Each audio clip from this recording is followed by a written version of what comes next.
ഇത് നമുക്ക് ഹെൽത്തി ആയിട്ടുള്ള ഒരു ബ്രേക്ക്ഫാസ്റ്റ് റെസിപ്പി ചെയ്യാം. ഇത് ആവിയിലാണ് റെഡിയാക്കിയിട്ട് എടുക്കാൻ വേണ്ടിയിട്ട് പോണത്. നിങ്ങൾ കുറച്ച് പേരായി എൻ്റെ അടുത്ത് ചോദിക്കരുത് ആവിയിൽ റെഡിയാക്കണ കുറച്ച് റെസിപ്പികൾ അപ്ലോഡ് ചെയ്യണമെന്ന്. അപ്പോൾ ഇന്ന് റെഡിയാക്കാൻ വേണ്ടിയിട്ട് പോണത് മുട്ട പുളിസയാണ് റെഡിയാക്കാൻ വേണ്ടിയിട്ട് പോണത്. പക്ഷെ സാധാരണ നമ്മൾ മുട്ട പുളിസൈ ഉണ്ടാക്കണ പോലെയല്ല, ഇത് കുറച്ച് ഹെവി ഒക്കെ ആയിട്ട് ആവിയിൽ ഇങ്ങനെ വേവിച്ചിട്ട് എടുക്കും. ഇത് കാണാൻ വേണ്ടിയിട്ട് നല്ല ഭംഗിയുണ്ട്. കുട്ടികൾക്കൊക്കെ കാണുമ്പോൾ തന്നെ എന്തായിരുന്നാലും നല്ല ഇഷ്ടമാവും. അതേപോലെ തന്നെ കഴിക്കാനും നല്ല ടേസ്റ്റ് ഉണ്ട്. അപ്പോൾ നമുക്ക് നോക്കാം ഇതേനെ റെഡിയാക്കാന്ന്. ഇത് റെഡിയാക്കാൻ വേണ്ടിയിട്ട് ഞാനിവിടെ 1.5 കപ്പ് ഗോതമ്പ് പൊടി എടുത്തിട്ടുണ്ട്. അതിപ്പോൾ കറക്റ്റ് ഇത്രയ്ക്ക് അളവൊന്നുമില്ല, കാരണം നമ്മൾ എത്ര എണ്ണം ഉണ്ടാക്കണമെന്ന് വെച്ചിട്ടുണ്ടെങ്കിൽ അതനുസരിച്ചിട്ടുള്ള ഗോതമ്പ് പൊടി എടുക്കുക. ഈ ഗോതമ്പ് പൊടി ചപ്പാത്തിക്ക് കുഴച്ചിട്ട് എടുക്കണ പോലെ കുഴച്ചെടുക്കണം. പിന്നെ മുട്ട എടുത്തിട്ടുണ്ട്. ഇത് ഓരോന്നിലേക്ക് നമ്മൾ ഓരോ മുട്ടയിട്ടാണ് ചേർക്കുന്നത്. അപ്പോൾ എത്ര എണ്ണം ഉണ്ടാക്കേണ്ടതെന്ന് വെച്ചിട്ടുണ്ടെങ്കിൽ അത്രയ്ക്കും മുട്ട എടുക്കുക. പിന്നെ ഞാനിവിടെ ചീസ് എടുത്തിട്ടുണ്ട്. ചീസ് ഇപ്പോൾ നിങ്ങൾക്ക് ചീസ് ഇപ്പോൾ വലിയ ബാറ് പോലെയാണ് കിട്ടണതെന്ന് വെച്ചിട്ടുണ്ടെങ്കിൽ നമ്മൾ എന്താ പറയുക, ഗ്രേറ്റ് ചെയ്തിട്ട് എടുക്കണ പച്ചക്കറികളൊക്കെ ഗ്രേറ്റ് ചെയ്തിട്ട് എടുക്കണതില്ലേ, അതും വെച്ചിട്ടൊന്ന് ഗ്രേറ്റ് ചെയ്തിട്ട് എടുക്കുക. അപ്പോൾ ഏത് ടൈപ്പ് ചീസായിരുന്നാലും കുഴപ്പമില്ല. പിന്നെ ക്യാരറ്റ് നല്ല പൊടിയായിട്ട് കട്ട് ചെയ്തെടുത്തിട്ടുണ്ട്. തക്കാളി നല്ല പൊടിയായിട്ട് കട്ട് ചെയ്തെടുത്തിട്ടുണ്ട്. സവോളയും നല്ല പൊടിയായിട്ട് കട്ട് ചെയ്തെടുത്തിട്ടുണ്ട്. പിന്നെ ഉണക്കമുളക് ഒന്ന് ക്രഷ് ചെയ്തെടുത്തിട്ടുണ്ട്. ഇതൊന്നല്ലെങ്കിൽ നമുക്ക് കടയിൽ നിന്ന് ഇതേപോലെ വാങ്ങാൻ വേണ്ടിയിട്ട് കിട്ടും. ഇത് ഞാനിപ്പോൾ ഇവിടെ മുഴുവനായിട്ടുള്ള ഉണങ്ങിയിട്ടുള്ള മുളക് മിക്സിയുടെ ചെറിയ ജാറിലിട്ടിട്ട് ഒന്ന് കറക്കിയിട്ട് എടുത്തതാണ്. ഈ കുറച്ച് കുരുമുളകിൻ്റെ പൊടിയും ചേർക്കും. പിന്നെ ഇതിലേക്ക് ആവശ്യത്തിന് ഉപ്പും വേണം. പിന്നെ ഞാനിവിടെ കുറച്ച് ബട്ടർ കൊടുത്തിട്ടുണ്ട്. അപ്പോൾ ഇതിലേക്ക് ഞാനിപ്പോൾ ഇവിടെ എനിക്കിപ്പോൾ ഇഷ്ടമുള്ള കുറച്ച് സാധനങ്ങളാണ് ഇതിലേക്ക് ചേർക്കാൻ വേണ്ടിയിട്ട് എടുത്തേക്കുന്നത്. ഇപ്പോൾ നിങ്ങൾക്ക് ഇതിനകത്ത് തന്നെ ചെറിയ വ്യത്യാസങ്ങളൊക്കെ വരുത്താം. ഇപ്പോൾ നിങ്ങൾക്ക് ഇഷ്ടമുള്ള വേറെ എന്തെങ്കിലുമൊക്കെ സാധനങ്ങൾ ഇതിൻ്റെ കൂടെ മിക്സ് ചെയ്യണമെന്ന് വെച്ചിട്ടുണ്ടെങ്കിൽ അതും ഇതിൻ്റെ കൂടെ നിങ്ങൾക്ക് മിക്സ് ചെയ്തിട്ട് ഇത് റെഡിയാക്കിയിട്ട് എടുക്കാൻ വേണ്ടിയിട്ട് പറ്റും. അപ്പോൾ സാധാരണ ഇപ്പോൾ നമ്മൾ വീട്ടിലൊക്കെ എപ്പോഴും ഉണ്ടാവുന്ന കുറച്ച് സാധനങ്ങളാണ് ഞാൻ എടുത്തേക്കുന്നത്. പിന്നെ ചീസ് ഇപ്പോൾ നിങ്ങളുടെ അടുത്ത് ഇല്ലയെന്ന് വെച്ചിട്ടുണ്ടെങ്കിൽ ചീസ് ചേർത്തില്ലെങ്കിലും കുഴപ്പമില്ല. പക്ഷേ ചീസും കൂടി ചേർക്കുമ്പോൾ ആ ചീസിൻ്റെയും കൂടിയിട്ട് ഒരു ടേസ്റ്റ് വരുമ്പോൾ അതിനൊരു പ്രത്യേക ഒരു ടേസ്റ്റ് ഉണ്ടാവുമല്ലോ. അപ്പോൾ ചീസ് ഇല്ലാണ്ടും ഇത് നമുക്ക് റെഡിയാക്കിയിട്ട് എടുക്കാനും പറ്റും. അപ്പോൾ ഇത് റെഡിയാക്കാൻ വേണ്ടിയിട്ട് ഫസ്റ്റ് നമുക്ക് ഈ ഗോതമ്പ് പൊടി ചപ്പാത്തിക്ക് കുഴച്ചിട്ട് എടുക്കണ പോലെ നല്ല സോഫ്റ്റായിട്ട് കുഴച്ചിട്ടെടുക്കുക. ഈ പൊടി കുഴച്ചെടുക്കാൻ വേണ്ടിയിട്ട് കുറച്ച് വലിയൊരു പാത്രം എടുക്കുക. ഇതിലേക്ക് ഗോതമ്പ് പൊടി ചേർക്കുക. ആവശ്യത്തിന് ഉപ്പ് ചേർക്കുക.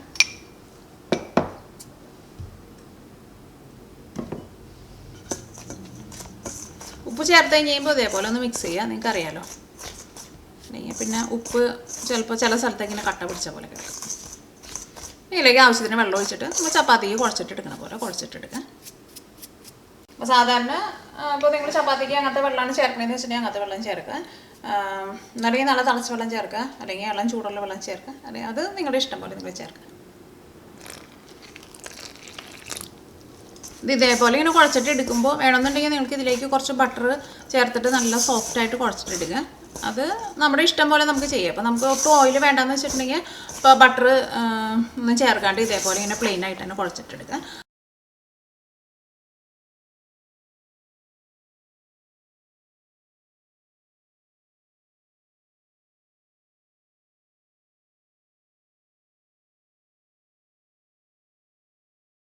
ഇപ്പോൾ നല്ല സോഫ്റ്റായിട്ട് കുഴച്ചെടുത്തിട്ടുണ്ട്. ഇതിൽ നിന്ന് കുറേശ്ശെ മാവ് എടുക്കുക.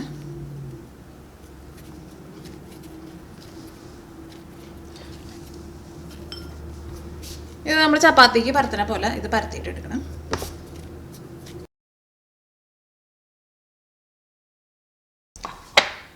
ഇനി ഇത് നമ്മൾ പൂരിയൊക്കെ ഉണ്ടാക്കാൻ വേണ്ടിയിട്ട് കട്ട് ചെയ്തിട്ട് എടുക്കില്ലേ, അതേപോലെ കട്ട് ചെയ്തിട്ട് എടുക്കണം. പക്ഷേ പൂരി ഉണ്ടാക്കണ അത്രയ്ക്ക് ചെറുതായിട്ട് കട്ട് ചെയ്തിട്ട് എടുക്കരുത്. അതിലും കുറച്ചും കൂടി വലുപ്പത്തിൽ വേണം കട്ട് ചെയ്യാൻ വേണ്ടിയിട്ട്. അപ്പോൾ ഇതേപോലത്തെ ഇത്രയ്ക്ക് അളവിലങ്ങോട്ട് കട്ട് ചെയ്തിട്ടുണ്ടെങ്കിൽ അത് കുറച്ച് ചെറുതായിരിക്കും. കാരണം ഇതിൻ്റെ ഉള്ളിലേക്ക് നമുക്കൊരു മുട്ട ഫുള്ളായിട്ട് വെക്കണം. അപ്പോൾ സാധാരണ പൂരി ഉണ്ടാക്കുന്നതിനേക്കാളും കുറച്ചും കൂടി വലുത്. ഞാനിവിടെ ഇതേപോലത്തെ ഇങ്ങനെ ഒരു പാത്രം എടുത്തിട്ടുണ്ട്. ഈ പാത്രത്തിൻ്റെ അളവിലാണ് കട്ട് ചെയ്യാൻ വേണ്ടിയിട്ട് പോകുന്നത്. അത്യാവശ്യം കുറച്ച് വലിപ്പം വേണം, അല്ലെങ്കിൽ നമ്മൾ ഇതിൻ്റെ ഉള്ളിലേക്ക് നമ്മൾ ആ മുട്ട ഒഴിക്കുമ്പോൾ കുറച്ച് മുട്ടയ്ക്ക് പുറത്തേക്ക് പോകും.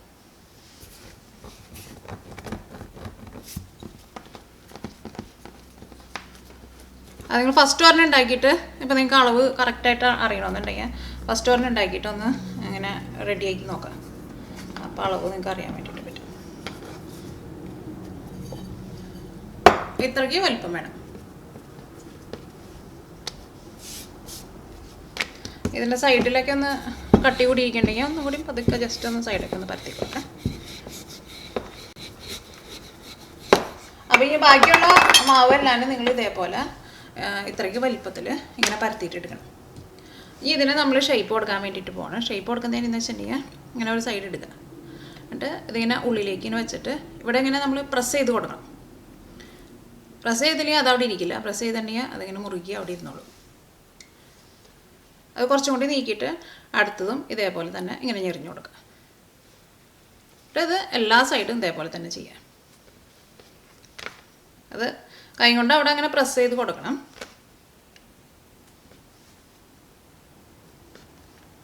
അങ്ങനെ റെഡിയാക്കാൻ വേണ്ടിയിട്ട് വലിയ പാടുമില്ല. കുറച്ച് അടുപ്പിച്ച് ചെയ്യാം.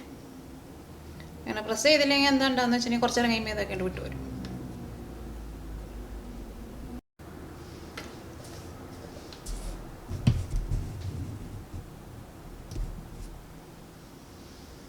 അപ്പോൾ ഇതേപോലെ ഇങ്ങനെ ഞെറിഞ്ഞ് ഇതേപോലെ ഇങ്ങനെ ആക്കിയിട്ടുണ്ട്.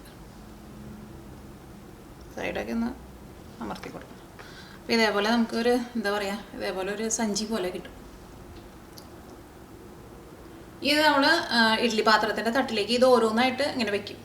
അപ്പോൾ ഇതിൻ്റെ ഉള്ളിലേക്കാണ് ഈ നമ്മൾ മുട്ടയും പിന്നെ നമ്മളെടുത്ത് വെച്ചാൽ ബാക്കിയുള്ള സാധനങ്ങളെല്ലാവരും ഇതിൻ്റെ ഉള്ളിലാണ് നമ്മൾ ഫില്ല് ചെയ്തിട്ട് ഇത് ആവിയിൽ വേവിച്ചിട്ട് എടുക്കുന്നത്.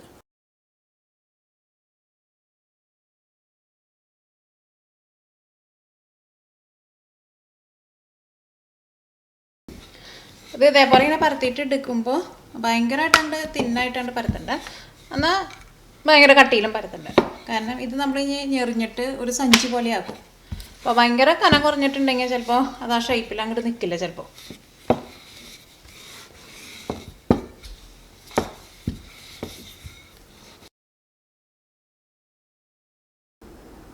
അപ്പോൾ ഞാനിതിവിടെ ഇതേപോലെ ഇങ്ങനെ ഷേപ്പാക്കിയിട്ട് എടുത്തിട്ടുണ്ട്. അപ്പോൾ ഞാനിവിടെ 5 എണ്ണം മാത്രമേ എടുത്തിട്ടുള്ളൂ. പക്ഷേ ഇപ്പോൾ 1.5 കപ്പ് മാവ് എടുത്തിട്ടുണ്ടെങ്കിൽ ഇതേപോലത്തെ ഒരു 7 അല്ലെങ്കിൽ ഒരു 8 എണ്ണം ഉണ്ടാക്കാൻ വേണ്ടിയിട്ട് പറ്റും.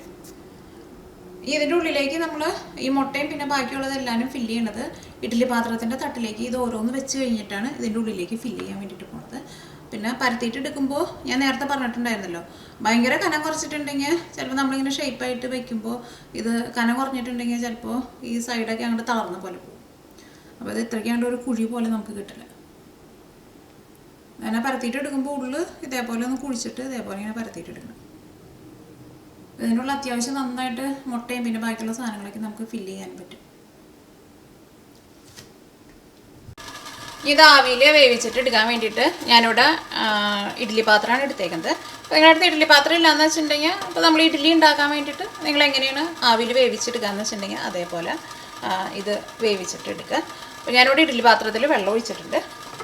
ഇതിലേക്ക് ഇഡ്ഡലി തട്ട് വയ്ക്കുക. അപ്പോൾ ഇഡ്ഡലി ഉണ്ടാക്കുമ്പോൾ നമ്മളിപ്പോൾ 2-3 തട്ടൊക്കെ വെച്ചിട്ട് ഉണ്ടാക്കുമല്ലോ. അപ്പോൾ അത് അതേപോലെ അങ്ങനെ തട്ടുകൾ ഇങ്ങനെ അടിയിൽ വെച്ചിട്ടും ഇത് നമുക്ക് റെഡിയാക്കിയിട്ട് എടുക്കുക. അപ്പോൾ ഞാനിവിടെ ഒരു തട്ടാണ് വെക്കുന്നത്.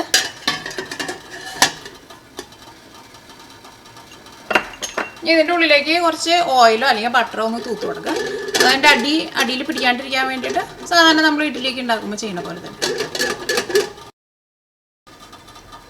ഇത് ഓരോന്നായിട്ട് ഈ തട്ടിൽ വയ്ക്കുക. ഇവിടെ വെള്ളം കൂടെ തിളച്ച് തുടങ്ങിയിട്ടുള്ളൂ. നന്നായിട്ട് വെള്ളം കൂടെ തിളച്ച് തുടങ്ങിയിട്ടുണ്ടെങ്കിൽ നമ്മുടെ കൈമേക്ക് ആവി അടിക്കുമല്ലോ. നന്നായിട്ട് തിളച്ച് തുടങ്ങിയിട്ടുണ്ടെങ്കിൽ തീ പതുക്കെ ഒന്ന് കുറച്ച് വെച്ചോ.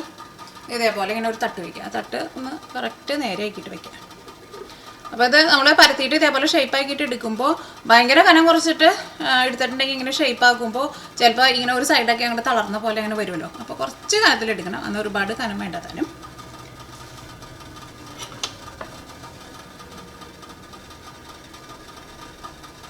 ഇതിൻ്റെ ഉള്ളിലേക്ക് ഞാനിവിടെ കുറച്ച് ബട്ടർ ഒന്ന് ഇട്ട് കൊടുക്കുന്നുണ്ട്.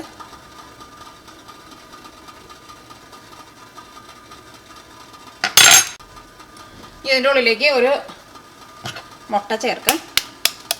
ഈ മുട്ട നമ്മൾ മുട്ട ഓംലേറ്റ് ഉണ്ടാക്കുന്ന പോലെ മിക്സ് ചെയ്തിട്ട് ചേർക്കരുത്. അങ്ങനെ ചേർത്തിട്ടുണ്ടെങ്കിൽ ശരിയായിട്ട് വരില്ല.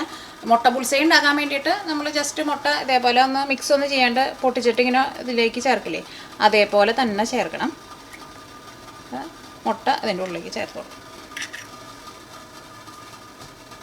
ഇതിൻ്റെ മുകളിലേക്ക് നമുക്ക് ഇഷ്ടമുള്ള സാധനങ്ങളൊക്കെ ഇട്ടിട്ട് ഇത് ഗാർണിഷ് ചെയ്യുക.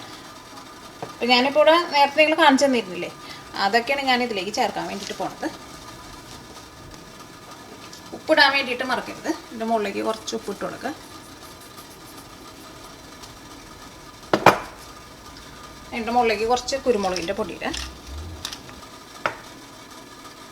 ഇതിൻ്റെ മുകളിലേക്ക് കുറച്ച് മുളക് ക്രഷ് ചെയ്തിടുക.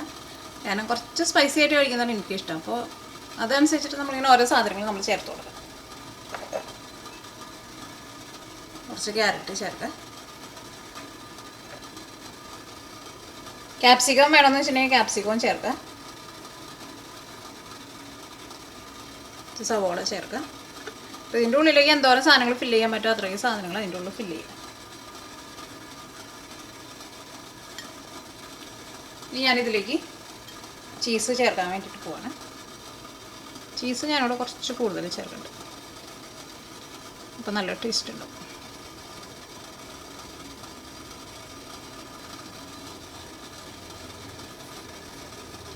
അതിൻ്റെ മുകളിലേക്ക് കുറച്ച് തക്കാളി ഇട്ട് കൊടുക്കുക.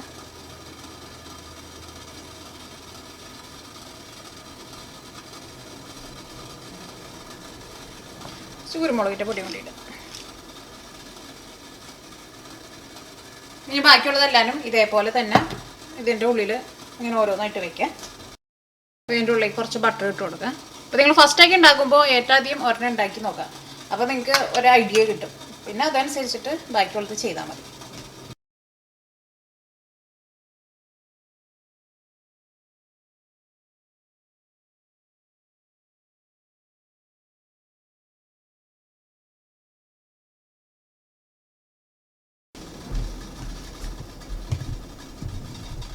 ഇതെല്ലാനും ഫില്ല് ചെയ്തിട്ടുണ്ട്. ഇനി ഇത് മൂടി വയ്ക്കുക. ഈ തീ നന്നായിട്ട് കൂട്ടി വയ്ക്കുക. ഇത് നമ്മൾ ഇഡ്ഡലിയൊക്കെ വേവിച്ചിട്ട് എടുക്കണ പോലെ ആവിയിൽ വേവിച്ചിട്ട് എടുക്കുക. അപ്പോൾ ഞാനിതോടെ ആവിയിൽ ഒരു 10 മിനിറ്റ് വെച്ചിട്ടുണ്ടായിരുന്നു. അല്ലെങ്കിൽ നിങ്ങൾ ഇടയ്ക്കൊന്ന് തുറന്ന് നോക്കാം.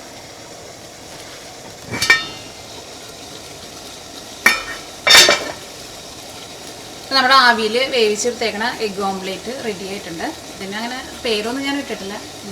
ഈ പേരിടാന്ന് വിചാരിക്കുന്നത്, അറിയില്ല എന്ത് പേരിടാന്നുള്ളത്. അപ്പോൾ ഇതിൻ്റെ ഈ ചീസൊക്കെ നന്നായിട്ട് ഇങ്ങനെ മെൽറ്റായിട്ട് വന്നിട്ടുണ്ട്. ഇതിൻ്റെ ഉള്ളിലെ മുട്ടയിരുന്നാലും വെന്തിട്ടുണ്ട്. ഇപ്പോൾ നമുക്ക് വേണമെന്നുണ്ടെങ്കിൽ ഇതേപോലെ ഒന്ന് ടൂത്ത് പിക്ക് വെച്ചിട്ടൊന്ന് കുത്തി നോക്കാം. ഇത് ക്ലീനായിട്ട് വന്നിട്ടുണ്ട്. പിന്നെ ഇത് കഴിക്കുമ്പോൾ ചൂടോട് കൂടിയിട്ട്, ചെറിയ ചൂടോട് കൂടിയിട്ട് കഴിക്കാം. അല്ലെങ്കിൽ ചീസൊക്കെ ആണ്ട് ചൂടാറിയിട്ടുണ്ടെങ്കിൽ കഴിക്കാൻ വേണ്ടിയിട്ട് അത്രയ്ക്ക് ടേസ്റ്റ് ഉണ്ടാവില്ലല്ലോ.